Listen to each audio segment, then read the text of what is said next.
Alright everybody, it's time to talk about Predators. Let's finish this franchise up with Predators. Came out in 2010, produced by Robert Rodriguez, and directed by a guy whose name I will not pronounce, but he directed Vacancy with Luke Wilson. Haven't seen that one since it came out, but this one gets hated on by a lot of people. This one's very mixed. A lot of people love it, a lot of people hate it. I don't get the hate. This is the closest, like, feel-wise to the original, in my opinion, at least. This is pretty badass. Greg Nicotero does the effects. Can't go wrong there. You got Derek Mears playing the Predator, the classic Predator. And, yeah, you got Danny Trejo. You got a good cast in here. I don't know why this cover has Danny Trejo and Fishburne on it.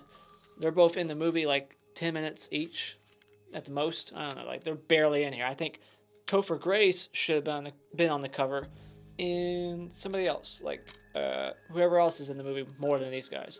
Yeah, Topher Grace, somebody else, or Goggins, Walton Goggins. I mean, I think there's other posters out there for this that have all of them on it, but this poster has two people who are barely in it. So yeah, I really enjoy this one. I don't think there's a single bad entry in this franchise, except for the Alien vs. Predator movies. The first one especially. Those aren't as good, but as for like the Predator franchise, just the four we have, even the 2018 version, I think they're all pretty damn great. I know a lot of people don't like the new one. You know, the hardcore Predator fans, they, for some reason, were very disappointed with that one, but I actually like it. I will not be reviewing that one again, because I already reviewed it.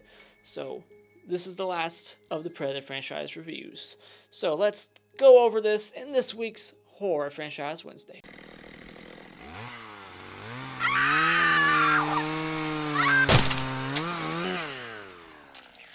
The only con I have with this movie, the only thing I didn't care for that much, was the casting of Adrien Brody. I feel like they could have went with someone else. This guy, he's trying to be badass the whole time. He says everything in a gruffy Batman Dark Knight voice, and I'm just not buying it at all. Like, that kind of hurts my throat doing it. How does Christian Bale not have a sore throat every day when he's making those movies? This guy, I just don't buy it. Not the shit on his performance, like, he's a good actor, don't get me wrong, but do I think he needed this role? Like, did he fit it? No. I think, like, Jason Statham could have been this role, and it would have been just as good, maybe better.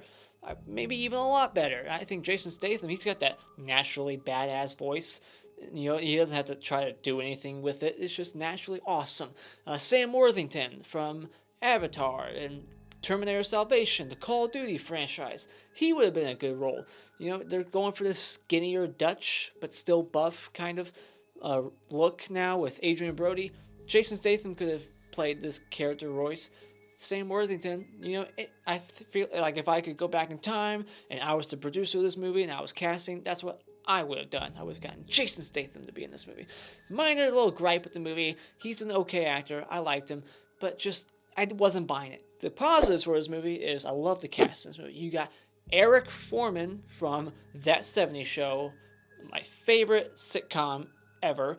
Just love him. And he's almost like Eric in this movie as well. He's got that same witty humor. I just love him, except he's fucking evil as hell in this movie. Kind of a spoiler, but not really. They're all evil. There's a reason why they're all there. That's the one thing they have in common, is that they're all killers. And you got Laurence Fishburne in here, and I think he gives a damn good performance as, like, the crazy guy who's been there for so long that he, like, has imaginary friends, and it makes sense. You got Adrien Brody, who's good. You got this girl, I don't know her name. I recognize her, but I don't know her name, sorry. You got Danny Trejo. You got all kinds of people in here. You got Walton Goggins, who always plays a racist, and he's a racist in here. You got this other actor, I can't pronounce his name, but he's in a lot of movies like that Moonlight. What's it called? Moonlight? It won an Oscar recently. He's in a lot of stuff too. So you got a lot of people from all kinds of films in here. They got a big ass cast in here.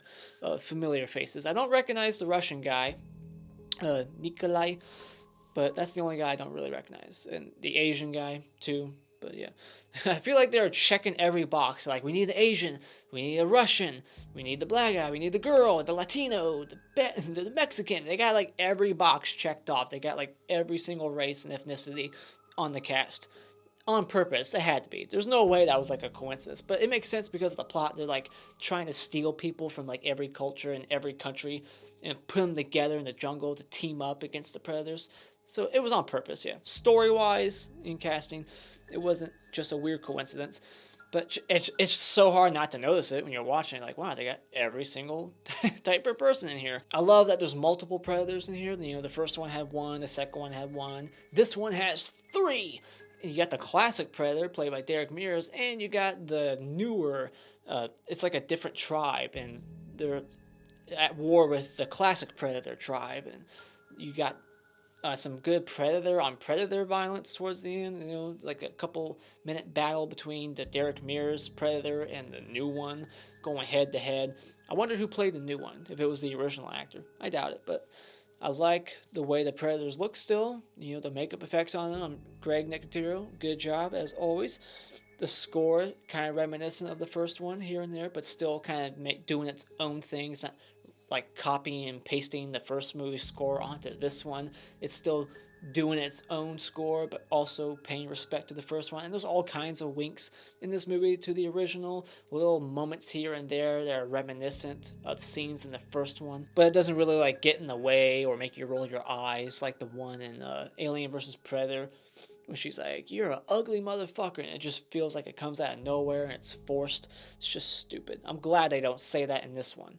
They don't ever drop that line, "you ugly motherfucker," because it would have been cringy. I like that the setting in this movie is now on their turf, the Predator's turf. You know, in the first one, they were in like South America. Now in this one, they're on a whole new planet, and they're on the Predator's turf, being hunted. So I just like that concept. And apparently this concept was written back in the mid-90s by Robert Rodriguez, and it's just been sitting somewhere at the studios. And finally, they decided to pick it up and greenlight it. They didn't do it in the 90s because they said the budget was going to be too much, but now they were willing to pay that budget. This movie just has the same tone as the first movie. It feels just like the first Predator. It feels like a direct sequel to that Predator, and you even get a mention of the first one. The girl Isabel, she makes mention of it. She's like, "Back in '87, we sent a group in South America." So, and I think Rodriguez went on record saying like he wanted this to be a sequel only to the original. So this doesn't necessarily take place, you know, in the same universe as Part 2. Like Part 2 never happened. So this was a direct sequel before direct sequels became a popular thing. Nowadays, every movie is a direct sequel. We're going to ignore everything. And I just love that this movie is just instant action and tension. It just starts with people falling from the sky, and it's just tense from moment one, and you're just like confused, like what the hell's going on? And you don't even know that they're on a foreign planet until like almost over a third of the way into the movie when they see like all the planets in the distance. That's a cool looking shot too. So yeah, just a great movie, awesome pace, instant action, instant tension, great cast, a very enjoyable Predator movie. I don't understand why anyone would hate this. The only thing I would change is the casting of Adrien Brody, but other than that, when it comes to Predators, hell yeah, go out and buy it.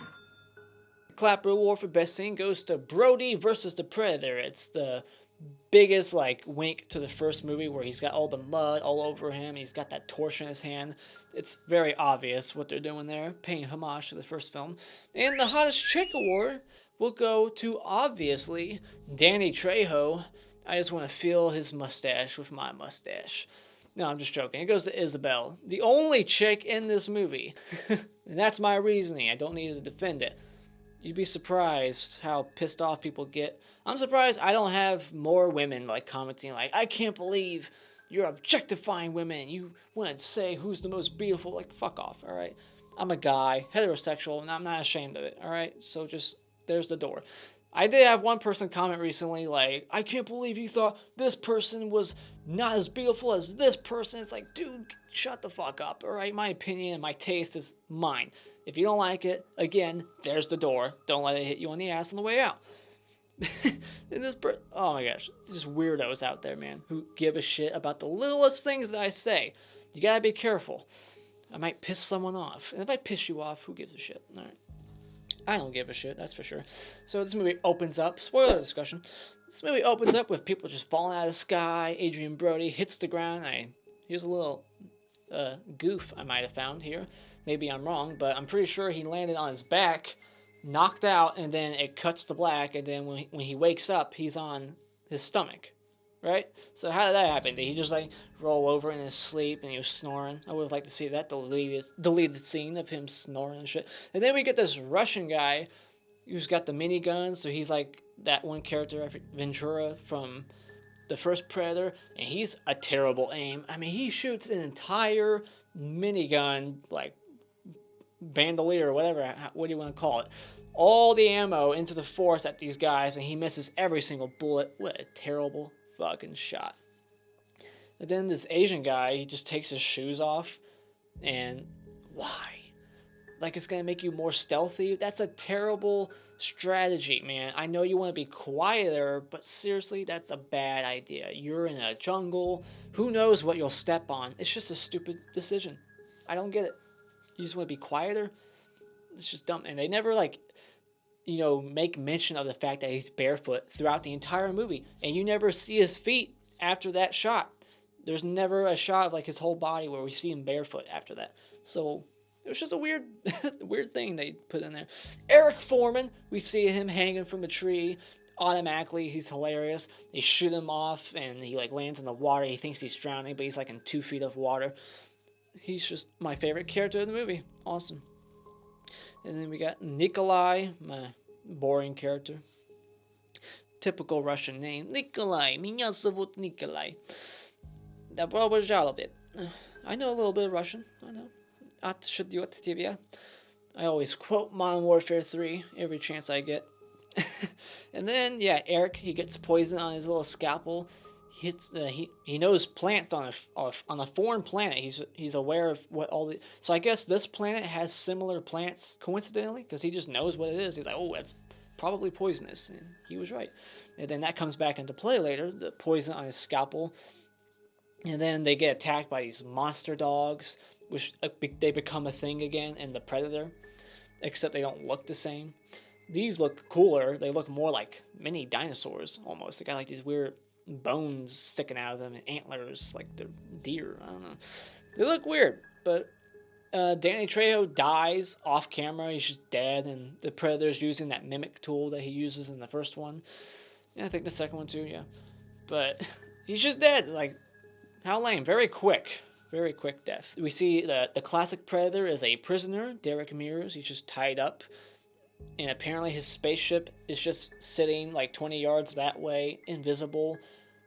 And are the other Predators that are capturing this Predator, are they aware of his spaceship over there? Just curious. Because the evil, I guess I'll call it the bad Predators, because Derek Mears, he's the good Predator, really. Kind of, I guess. But the bad Predators, they have like the little wrist thing that can connect to Derek Mears' spaceship, just like the classic Predator. Like they all have like a universal like remote to his spaceship. I don't know, like just confusing. And then like I know I'm jumping all the way to the end, but how does that spaceship just take off on its own? It's like on autopilot. It just takes off, and it makes you think that Adrien Brody's inside, and it blows up. You're like, oh my gosh, Adrian's dead. No, he's not. How did it just take off on its own? Did Adrien walk in and somehow know how to like make it go on autopilot and take off? Why was it just leaving without him? Stupid questions, but I just want to know. It made no sense. Like, why? How? It's dumb. All right. I love Walton Goggins' character in this movie. He has the best quotes in the movie, just the funniest lines. He says to Ezra, like, your ass is awesome. And then later on, he's like, man, if I ever get home, I'm going to snort me all kinds of cocaine and rape me some fine bitches. You gon' this conversation with Topher Grace is like, you gonna rape some bitches too? And he's like, yeah, you know me, 5 o'clock every day. That's rape bitch time.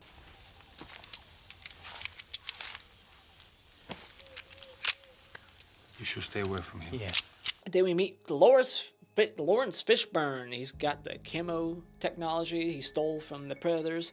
That's how he's been surviving. He's been hiding in this spaceship that's been abandoned in the mountains, how he's never been found. He's been up there for 10 seasons, and the Predators haven't found him yet. He's doing a good job being quiet, and now he's crazy as fuck. He's got like an imaginary friend. And it makes sense. I like that addition. to his character.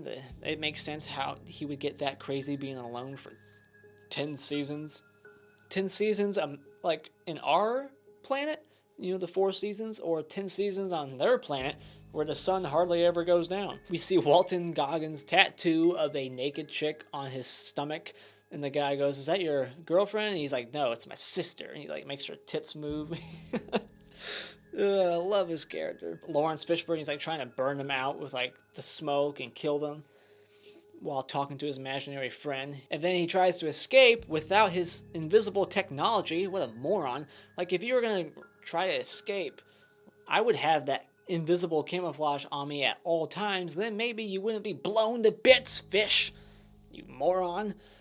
And then, then Walton Goggins, he's attacking the one predator.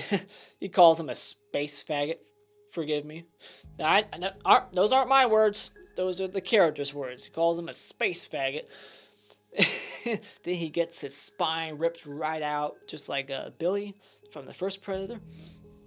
And then I love how he's like, we did it, we killed the other Predator. It's like, no, you did not. Nikolai did. He blew himself up and he killed the other Predator, becoming a hero, trying to save Eric Foreman's life. But I just love like when someone else does something, he's like trying to steal credit for it. Makes sense. His character would do that. These are the shortest flares I've ever seen in the movie. Like, these flares that they're lighting, they last like 10 seconds, and then he has to like light another one, and then another one. Like, I thought road flares were meant to last like for minutes on end. And then the Yakuza guy, he has a sword battle with the Predator, and this scene, it's a cool idea on paper, but I just feel like there could have been more there. Like, it's a very lame ass battle when you really think about it. Like, they charge at each other like 3 times total, and they kill each other by like slicing each other's stomachs open, and we don't really get to see the gore of that.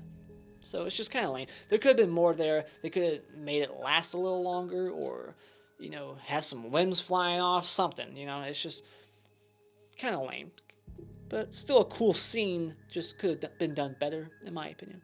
Maybe rewrite it, up the gore. I love when Eric Foreman's character, he uses Nikolai's family photo as like, please save me, I have a family. It's not even his family. That was just another funny scene. And then, Eric, he's dead weight.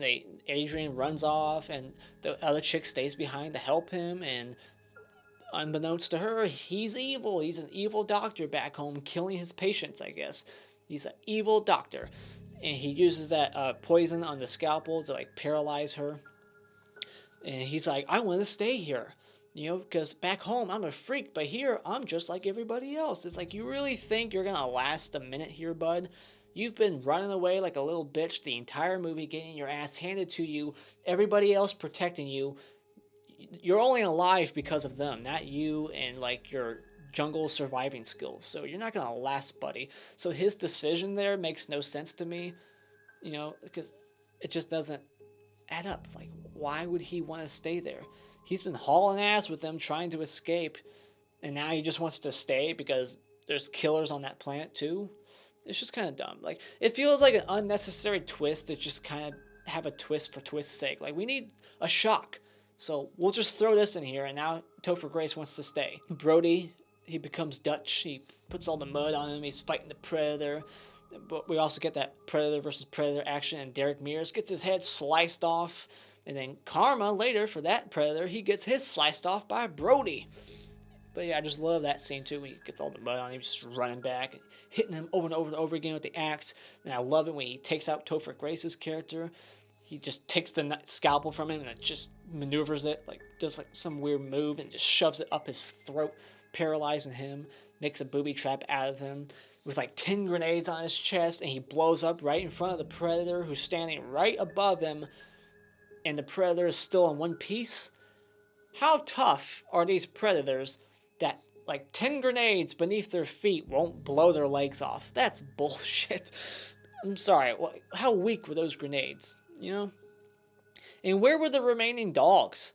They never killed all those dogs of the Predators. There was still one left. And we never see it. It never comes back. Just wondering where the hell those went. And then we see more parachute people flying from the sky down. And Adrien, Brody, and Isabel are like, we gotta find a way off this fucking planet. And then boom, credits, and it plays that like jazzy song from the first movie apparently. I didn't recognize it, but I looked it up, and it's the song from the first movie. I think it's when they're on the helicopter. I don't think it's the end credit song of the first one, but yeah, this end credit song is again another wink to the first film.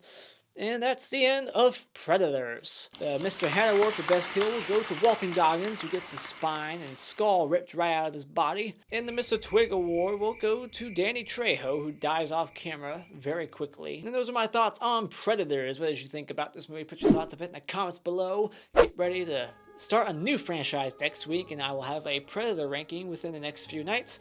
And as always, if you like what you've seen here, you can hit this like button, share with all your friends, become a Patreon to support this channel, and become a subscriber today just by clicking on my cartoon face in about 5 seconds. And until next time, auf Wiedersehen.